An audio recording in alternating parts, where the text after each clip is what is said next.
வக்கீல் வாய்ஸ் நேயர்களுக்கு வணக்கம். இன்றைக்கு தொடர்ச்சியாக இந்தியாவினுடைய எல்லைப் பகுதியில் விவசாயிகள் போராட்டம் நடத்தி வர்றாங்க. அந்த போராட்டத்தை பற்றியும் அந்த போராட்டத்தின் முகாந்திரம் எதற்காக இந்த போராட்டம் அப்படின்றத பற்றி நம்ம தெரிஞ்சுக்க போகிறோம். அதாவது இந்தியா மட்டும் இல்லை, இந்த பீரியட் இந்த சீசன் என்னவோ தெரியல, ஜெர்மனிலையும் ஆர்ப்பாட்டம் விவசாயிகள் ஆர்ப்பாட்டம் பயங்கர கொடுமையாக இருக்குது.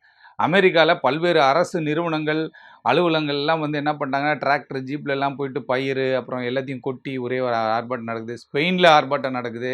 இந்த பீரியட் என்னவோ விவசாயிகள் போராட்டம் நடக்கக்கூடிய ஒரு விஷயமாக இருந்துட்டு இருக்கு. ஆனால் குறிப்பாக இந்தியாவை பொறுத்த வரைக்கும் என்ன கேட்டால், டெல்லி பார்டர், பஞ்சாப், ஹரியானா இந்த பகுதியில் பார்த்தா தொடர் ரயில் மறியல்கள், தொடர்ச்சியான போராட்டங்கள் நடந்துட்டு இருக்கு. ஏன் இந்த போராட்டம்? எதற்கு இந்த போராட்டம்? இந்த கிசான் அமைப்புகள் என்று சொல்லக்கூடிய அமைப்புகள் 2 நாளைக்கு முன்னாடி பெரிய ஒரு பாரத் பந்த் ஒன்று அறிவிச்சிருந்தாங்க. விவசாயிகள் போராட்டத்தை வெற்றி பெற செய்வோம் அப்படின்னு சொல்லிட்டு அங்கங்கே போராட்டங்கள்லாம் நடந்துச்சு. எதுக்காக இந்த போராட்டம்னு கேட்டால், 2021 இந்த விவசாய சட்டங்களை மத்திய அரசு கொண்டு வந்தாங்க. அந்த சட்டங்களை திரும்ப பெறணும்னு அப்போ ஒரு போராட்டம் நடந்துச்சு. ஒரு வருஷத்துக்கு மேலே இவங்க என்ன பண்ணுறாங்க, டெல்லி பார்டரில் ஆயிரக்கணக்கான விவசாயிகள் போராட்டங்கள் நடத்தினாங்க. அந்த நேரத்தில் பலர் அங்கே இறந்து போயிட்டாங்க. பலர் மீது வழக்குகளும் பதியப்பட்டுச்சு. அந்த வழக்குகள் நிலுவையில் இருந்துச்சு. அதே போல் 2021 உத்தரப்பிரதேச மாநிலம் லக்கிம்பூர் கேரி அப்படின்ற ஒரு ஏரியாவில் விவசாயிகள் அமைதி வழியில் ஒரு போராட்டம் நடத்தும் போது, அப்போ பாரதிய ஜனதா கட்சியினுடைய யூனியன் மினிஸ்டர் ஒருத்தர் இருக்கார். அவருடைய பையன் ஆஷிஷ் மிஸ்ரான்றவர் என்ன பண்ணுறாரு, கடுப்பாகி போய் இந்த விவசாய போராட்டம் பெருசாக போயிட்டே இருக்கடா அப்படின்னு சொல்லி இவர் என்ன பண்ணிட்டாரு, இவரோட கான்வாய் ஒரு 4-5 காரோட வரும்பொழுது விவசாயிகள் மேலே வண்டியை விட்டார்.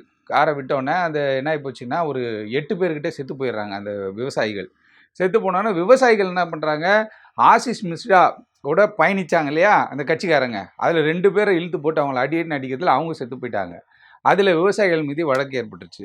அதுவும் இல்லாமல் அந்த 2021 ஆர்ப்பாட்டத்தில் தொடர் 1 வருடத்திற்கு மேலான விவசாய போராட்டத்தில் பலர் மீது வழக்கு பதியப்பட்டுச்சு. மத்திய அரசு நான் அந்த வழக்கு எல்லாத்தையும் வாபஸ் வாங்கிறேன்னு நம்ம சொன்னாங்க. ஆனால் அது இது வரைக்கும் வாபஸ் வாங்கலன்னு போது குறைந்தபட்ச ஆதார விலைன்னு சொல்லக்கூடிய மினிமம் சப்போர்ட் ப்ரைஸ், அதற்கான இதை நீங்கள் தனியாக ஒரு பில் பாஸ் பண்ணணும். அதே மாதிரி விவசாயிகள் மீது போடப்பட்ட வழக்குகளை வாபஸ் வாங்கணும். அதே மாதிரி தொடர்ச்சியாக விவசாயிகளுக்கு என்னன்னு கேட்டால் நிறைய சலுகைகள் கொடுக்கணும். அப்படி இப்படின்னு சொல்லி பல்வேறு கோரிக்கைகளை வச்சு இந்த ஆர்ப்பாட்டம் தொடர்ச்சியாக நடந்துகிட்டு இருக்கு. ஆஷிஷ் மிஸ்ராவுடைய அந்த கொலை வழக்கில் பார்த்தீங்கன்னா, அவர் 1 ஆண்டுக்கு மேலே சிறையிலிருந்து உச்சநீதிமன்றத்தில் போயிட்டு பிணை என்று சொல்லக்கூடிய ஜாமீன் வாங்கிட்டு அவர் வந்தார். அவர் இன்டீரியம் பெயிலில் தான் இருக்கார். அப்படிங்கும்போது இப்படி இந்த காரணங்களை எல்லாத்தையும் இவங்க சுட்டி காட்டி என்ன பண்ணுறாங்கன்னா, தொடர்ச்சியாக இப்போ நிறைய ஹேர்டில்ஸ், அதாவது கேட்டால் மத்திய அரசும் ஹரியானா நம்ம டெல்லி பார்டரில் என்ன பண்ணுறாங்கன்னா, ஏகப்பட்ட தடுப்புகளை போட்டிருக்காங்க. தடுப்புக்கு போட்டு அந்த சாலையிலெல்லாம் ஆணிகள்லாம் பதிச்சு பயங்கரமான ஒரு ரெஸ்ட்ரிக்ஷன்லாம் போட்டாங்க. அதுவும் இல்லாமல் அங்கொன்றும் இங்கொன்றுமா அசம்பாவிதங்கள் நடந்துட்டு இருந்துச்சு. இப்போ பார்த்தீங்கன்னா, நேற்று 100க்கும் மேற்பட்ட ஜேசிபி இயந்திரங்களை எடுத்துகிட்டு ஹரியானா, பஞ்சாப்லேருந்து விவசாயிகள் டெல்லியை நோக்கி வந்துட்டு இருக்காங்க அப்படின்ற மாதிரி ஒரு விஷயம் நடைபெற்றிருக்கு. விவசாயிகள்ன்றவங்க இந்த நாட்டினுடைய முதுகெலும்பு. அதுவும் இல்லாமல் குறிப்பாக இது பஞ்சாப் விவசாயி, ஹரியானா விவசாயி அப்படின்ற ஒரு கதை இல்லாமல் ஒட்டுமொத்த விவசாயிகளின் நலனுக்காக போராடக்கூடிய ஒரு அமைப்பு. அப்படி இருக்கும் பொழுது இவர்கள் என்ன கேட்டால் சட்டத்திற்கு உட்பட்டு தான், எல்லாருமே இந்திய அரசமைப்பு சட்டத்துக்கு உட்பட்டு தான் செயல்பட முடியும்.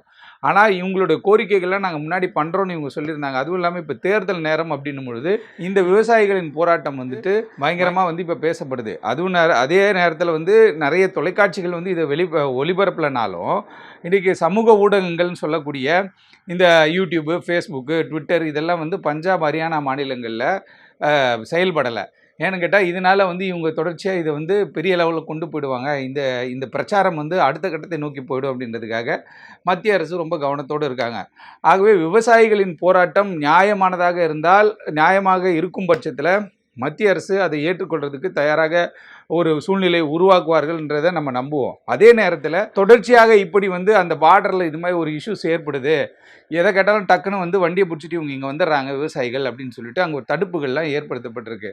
அந்த தடுப்புகள் நேற்று கூட ஒரு விவசாயி என்ன பண்ணுறாருன்னு கேட்டால் ஹார்ட் அட்டாக்ல இறந்து போயிட்டார் பெரியவர் அந்த இடத்துல. அதே மாதிரி இவங்களுடைய போராட்டம் வீரியம் அடைகிற பட்சத்தில் என்ன ஒன்று கேட்டிங்கன்னா, அது தேர்தலில் பிரதிபலிக்குமா அப்படின்னு சொல்லி எதிர்கட்சிகள் என்ன பண்ணுறாங்க, எது வேணால் ஆகட்டும் பார்த்துக்கலாம், எதனால அரசியல் தானே, அவங்களுக்கு தேவை அரசியல்வாதிகளுடைய விஷயமே என்னென்னு கேட்டால் எதுலேயும் ஒரு பொலிட்டிக்கல் கெயின் கிடைக்குமா அப்படின்னு தான் பார்ப்பாங்க. ஆகவே விவசாயிகள் போராட்டம் அறவழி போராட்டமாக இருந்துச்சுன்னா, ஏன்னா இது ஒரு கட்டத்துக்கு மேலே போச்சுன்னா உச்சநீதிமன்றம் தலையிடுகிறக்கூடிய ஒரு சூழல் ஏற்படும்.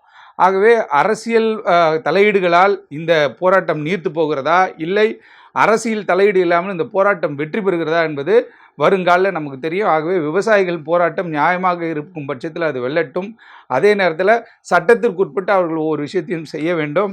அதே நேரத்துக்கு அவங்க மேலே போடப்பட்டிருக்க வழக்குகள் வாபஸ் பெற வேண்டும். அது தவறு செய்திருந்தால் அந்த வழக்குகள் அப்படியே இருக்கட்டும், அதை பற்றி மாற்று கருத்து இல்லை. ஆனால் வழக்குகள் தவறாக போடப்பட்டிருந்தால் அதை மத்திய அரசு வாபஸ் பெற வேண்டும் என்று கேட்டுக்கொள்கிறேன். நன்றி, வணக்கம்.